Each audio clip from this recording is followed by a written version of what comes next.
ആലപ്പുഴയിലെ 7ാം ക്ലാസ്സുകാരന്റെ ആത്മഹത്യയിൽ 2 അധ്യാപകർക്കെതിരെ ജാമ്യമില്ലാ വകുപ്പുകൾ പ്രകാരം കേസ്. കായിക അധ്യാപകൻ ക്രിസ്തുദാസ്, അധ്യാപിക രമ്യ എന്നിവർക്കെതിരെയാണ് മണ്ണഞ്ചേരി പോലീസ് കേസെടുത്തത്. ജുവനൈൽ ജസ്റ്റിസ് ആക്ട് പ്രകാരവും വടികൊണ്ട് തല്ലിയതിനുമാണ് നിലവിൽ കേസുള്ളത്. ക്ലാസിൽ വൈകി എത്തിയതിന് അധ്യാപകരുടെ ശിക്ഷാ നടപടിയിൽ മനം നൊന്താണ് 13 വയസ്സുകാരനായ പ്രജിത്ത് ആത്മഹത്യ ചെയ്തതെന്ന് ബന്ധുക്കളും സഹപാഠികളും മൊഴി നൽകിയിരുന്നു. ഷാജഹാൻ കൂടുതൽ വിവരങ്ങളുമായി ഇപ്പോൾ ആലപ്പുഴയിൽ നിന്നും ചേരുന്നുണ്ട്.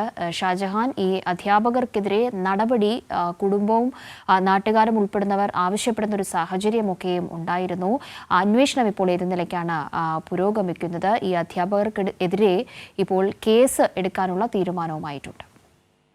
തീർച്ചയായിട്ടും ഈ കേസുമായി ബന്ധപ്പെട്ട് കുട്ടിയുടെ ആത്മഹത്യയുമായി ബന്ധപ്പെട്ട് അതിൽ കുറ്റാരോപിതൻ എന്ന് ആരോപിതനായിട്ടുള്ള 2 അധ്യാപകർക്കെതിരെയാണ് ഇപ്പോൾ പോലീസ് ജാമ്യമില്ലാ പ്രകാരം കേസെടുക്കാനായിട്ട് നിർദ്ദേശം നൽകിയിരിക്കുന്നത്.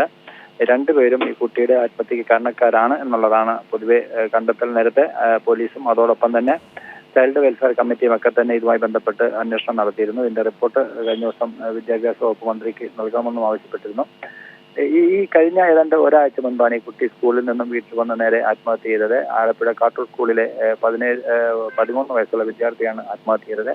അധ്യാപകന്റെ ഭാഗത്തു നിന്നുള്ള മാനസിക പീഡനമാണ് ആത്മഹത്യക്ക് കാരണമെന്നാണ് ബന്ധുക്കളുടെയും നാട്ടുകാരുടെയും ഒക്കെ പരാതി. SFI അടക്കമുള്ള വിദ്യാർത്ഥി സംഘടനകളൊക്കെ തന്നെ സംഭവത്തിൽ പ്രതിഷേധിച്ച് മാർച്ചും പ്രതിഷേധവും ഒക്കെ നടത്തിയിരുന്നു. ഇതിന്റെ അടിസ്ഥാനത്തിൽ 2 അധ്യാപകർ ആദ്യം സ്കൂളിൽ നിന്ന് സസ്പെൻഡ് ചെയ്തിരുന്നു.